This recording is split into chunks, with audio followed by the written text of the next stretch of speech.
Le marché couvert de Bitche a accueilli une trentaine d'exposants pour le marché de printemps organisé ce samedi de Pâques par la municipalité. Les exposants ont apprécié cette initiative qui a permis aux visiteurs de rencontrer les producteurs habituels, mais également d'en découvrir d'autres.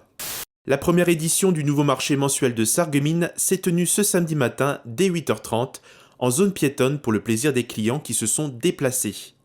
8 producteurs locaux étaient présents cette semaine, mais le nombre évoluera en fonction des productions de chacun et des saisons. Les élus de la Casque se sont réunis ce jeudi 1er avril en séance plénière pour voter les budgets de l'année 2021. Dans le budget principal, le sport est mis en avant avec 2,8 millions d'euros consacrés au début des travaux de construction du complexe sportif de la Blise. Près d'1,7 million d'euros pour le développement des pistes cyclables et 1,2 million d'euros pour l'extension du gymnase Jean Jaurès de Sarreguemines. La situation sanitaire reste stable en Moselle. La campagne de vaccination se poursuit avec 25 000 injections par semaine.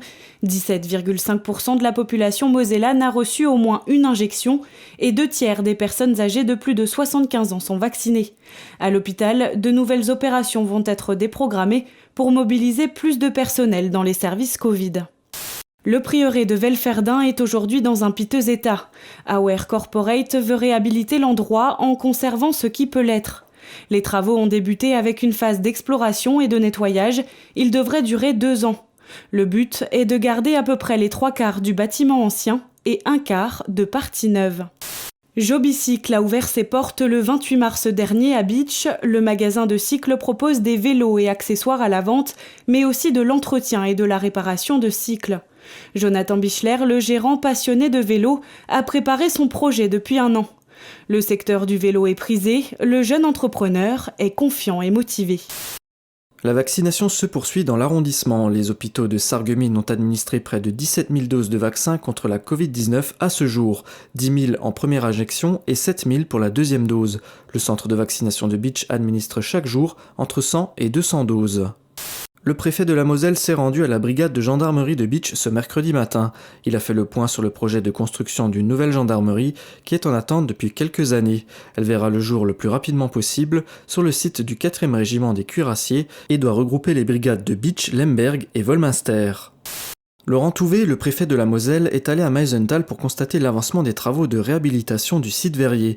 Le chantier devrait s'achever en juin prochain et la réouverture du site se fera progressivement. Si la situation sanitaire le permet, le public pourra découvrir les lieux à partir du mois de juillet.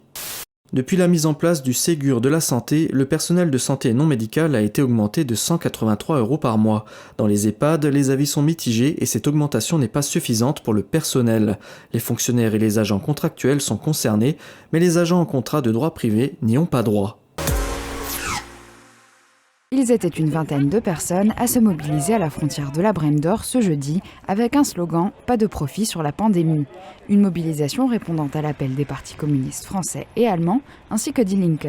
Si la vaccination est au cœur de la lutte contre la Covid-19, ils estiment que la production des vaccins n'est pas à la hauteur des besoins car entravée par des brevets détenus par le secteur privé. Ils sont en bac pro carrosserie ou mécanique automobile et se destinent souvent à travailler dans un garage. Mais des alternatives existent. Chaque mardi, sur leur temps libre et sur la base du volontariat, leur lycée leur offre la possibilité de découvrir d'autres métiers. Ce matin, ils sont 8 volontaires à découvrir les métiers de chauffeur de taxi et de moniteur d'auto-école. Et qui de mieux que Mario Camiolo, fondateur en 1978 de l'auto-école Mario de Forbach, pour leur apporter ses connaissances, son expérience et son amour pour ces métiers. Rendez-vous devant le centre commercial pour l'équipe d'entrée de Forbach et alentours. C'est ici qu'ils réceptionnent les 110 chocolats donnés par Cora pour cette opération. L'objectif du groupe d'entraide constitué durant le premier confinement est de faire un geste en faveur des enfants de la maison Viotti et du centre départemental de l'enfant. La commission de la reconnaissance des maladies professionnelles a rendu un avis favorable pour l'inscription au tableau 101 des maladies professionnelles. Reste à savoir si la justice suivra dans le cas d'Aloïse. Délibéré le 8 avril, quelle que soit la décision, Aloïse fera une nouvelle demande grâce à la création du tableau 101 des maladies professionnelles, faisant le lien entre cancer du rein et exposition au tricloéthylène. Le club les a conviés à une après-midi récréative dans et autour du gymnase de Bellevue. Chamboule tout, jeu d'adresse, d'équilibre ou de rapidité, de nombreuses activités pour bouger et s'amuser.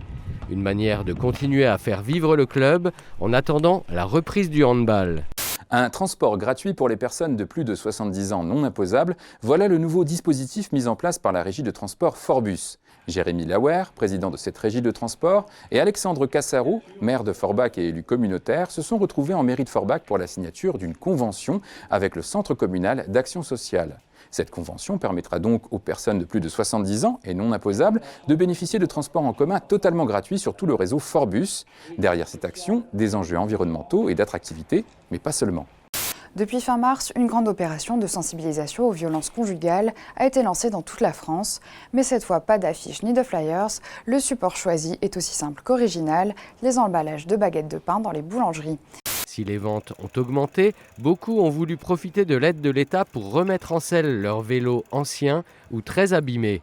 Freins, pneus, dérailleurs, selles, guidons, un check-up complet est souvent nécessaire pour remettre en état les bicyclettes et pouvoir rouler en toute sécurité.